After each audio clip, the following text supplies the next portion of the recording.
দেশের বর্তমান প্রেক্ষাপট নিয়ে যে অরাজকতা চলতেছে বা কিছু উচ্ছৃঙ্খল অবস্থা বিরাজ করতেছে দেশে বিভিন্ন রাজনৈতিক দলের কারণে। সো এগুলো প্রতিহত করার জন্য আজকে যুব সমাজ একত্রিত হয়েছে যে সমাজে যাতে কোনো ধরনের অপ্রীতিকর ঘটনা না ঘটে, হচ্ছে বিশেষ করে যে সাম্প্রতিক সময় যে ডাকাত বা চোরের যে উদ্ভব হয়েছে, আমরা এগুলো শক্ত হাতে প্রতিহত করার জন্য আমাদের ইউনিয়নের কয়েকজন বন্ধু বান্ধব একসাথে হয়েছি। তার মধ্যে আমার বন্ধু শাকের আজকে এই বিষয় নিয়ে তার অভিমত ব্যক্ত করবেন। হ্যাঁ, আমরা চরিতে ইউনিয়নের যুব সমাজে একত্রিত হয়েছি। আজকের আমাদের মূল প্রোগ্রামটা হচ্ছে এলাকায় চুরি ডাকাতি এবং মাদক বিক্রিতে।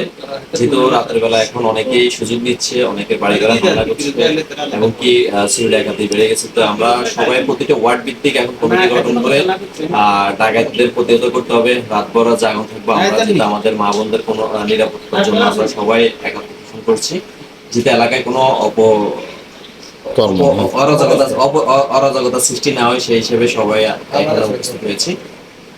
সেই হিসাবে আজকের আমাদের এই প্রোগ্রামের আয়োজন করা হয়েছে। আমরা আছি এখন রসুলগঞ্জে আমরা সমন্বয়কদের সাথে কথোপকথন করে ব্যবস্থা নিব যে যেহেতু চরইতায় কোনো রকম অপকর্ম সৃষ্টি না হয়, দলমত নির্বিশেষে আমরা সবাই শান্তিতে বসবাস করতে পারি, সেই হিসাবে আসলে আজকে আমাদের প্রোগ্রাম।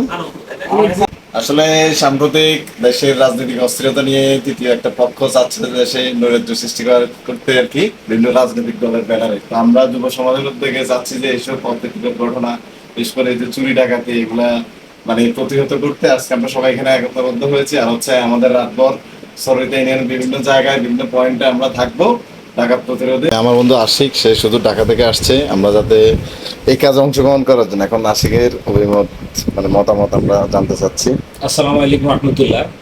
এই দীর্ঘ প্রায় 15 বছর আমরা একটা স্বৈরাচার সরকারের আন্ডারে ছিলাম। আমরা দেখেছি আমাদের বাক স্বাধীনতা ছিল না। আমরা চারদিক থেকে নির্যাতন, নিপীড়ন, কোনো মানুষ কোথাও ভালোভাবে কথা বলতে পারে নাই। যার ফলে এখন আমরা আমাদের দীর্ঘ এই 15 দিনের রক্তক্ষয়ী যুদ্ধের পরে আমরা মনে করতেছি আমরা স্বাধীন হয়েছি।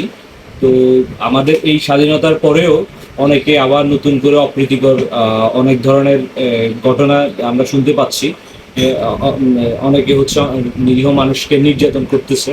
তো আমরা চাচ্ছি যে এরকম যেন কোনো ঘটনা আমাদের এলাকায় না হয়, এর জন্য আমরা সবাই একসাথে হয়েছি। আমরা ইনশাল্লাহ এই ধরনের কোনো ঘটনা হইতে দিব না এবং হচ্ছে আমরা খুব শক্ত হাতে এটাকে দমন করব এবং আমরা সম্পূর্ণ সাধারণ মানুষের পাশে থাকব এবং আমরা চাই আমাদের দেশ যেন এগিয়ে যায় এবং অনেক সমৃদ্ধ হয়। যুব সমাজের উদ্যোগে ডাকাত প্রতিরোধে যুব সমাজ একত্র সবাই একসাথে এখন একটা মিটিং করতে আছে। এই মিটিংয়ে সবাই প্রতি ওয়ার্ড ভিত্তিক তারা কমিটি গঠন করবে, যেহেতু এলাকায় ডাকাত কোনো রকমে না প্রবেশ করতে পারে। এটা সমন্বয়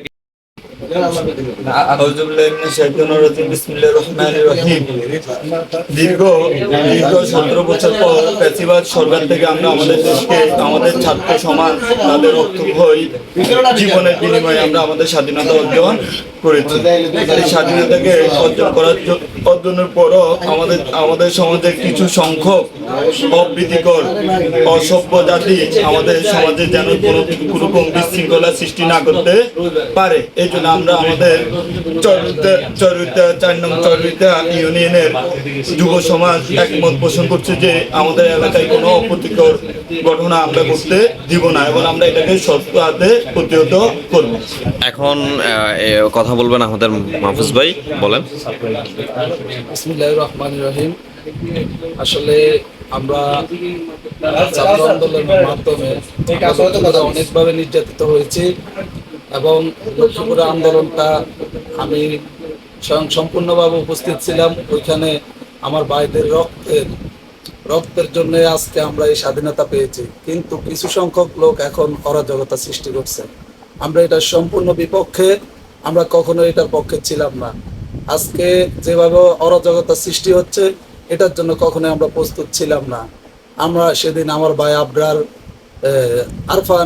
আফরান মনে হয় ওর নাম, ও আমার পাশেই শহীদ হয়েছে, কিন্তু তার তাজা রক্তের বিনিময়ে আমরা চাইনি এরকম স্বাধীনতা। যেভাবে আজকে লুটতরাজ হয়েছে, এই লুটতরাজের জন্য আমরা কিন্তু লক্ষ্মীপুরে আন্দোলন করিনি।